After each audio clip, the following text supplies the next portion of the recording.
There's a lot of requests from people that are getting new into shooting. They just want to know all the bits and pieces, particularly how to reload. Reloading is not a dark art. It is actually very simple.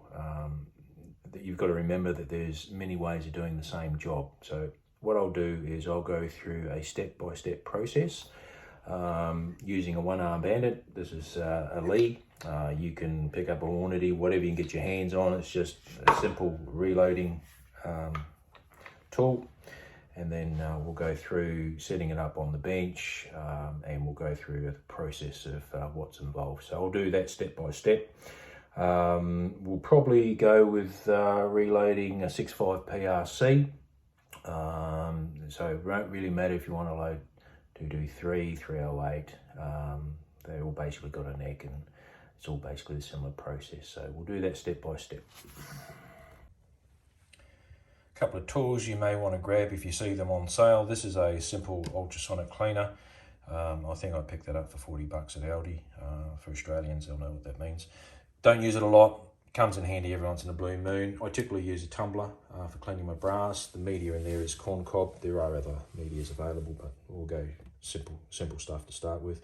I do use a polish in there, and I'll go through what type of polish to use. There is a few tricks to that, so don't use any old car polish. You'll get yourself in trouble. That simply has a lid, and you put the lid on top, bolt it down, let the brass tumble, comes out nice and shiny.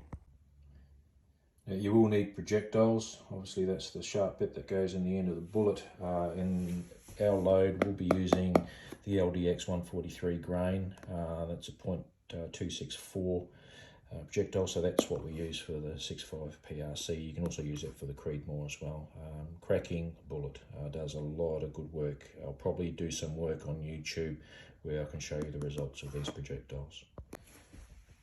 You will need a set of dies for the calibre that you're loading. So whatever calibre that is, you get that set of dies. Now, I use a mixture of whatever brand's available. Quite frankly, unless you are shooting long, the fine tuning of the dies doesn't really come into play until you're getting down to real pedantics, which we'll get into, say, like the level 2 style of reloading when we get to that stage. You will need a manual for your recipes. You must always go to a manual. Don't get off the mate who's the mate of the cousin. Don't do that. Just always read it yourself with your own eyes.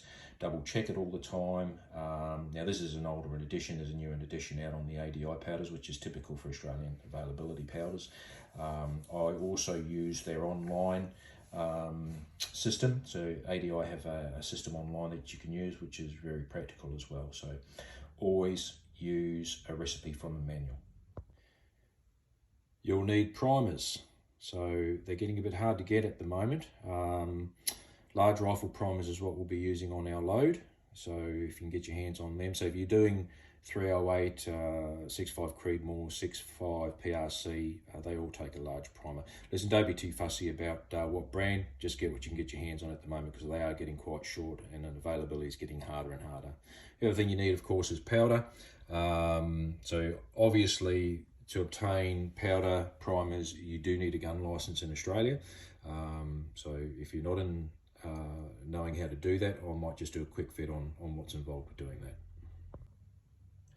You need a powder loader, or you can just painstakingly do it by hand. I use the very simple one. This guy is a Lee.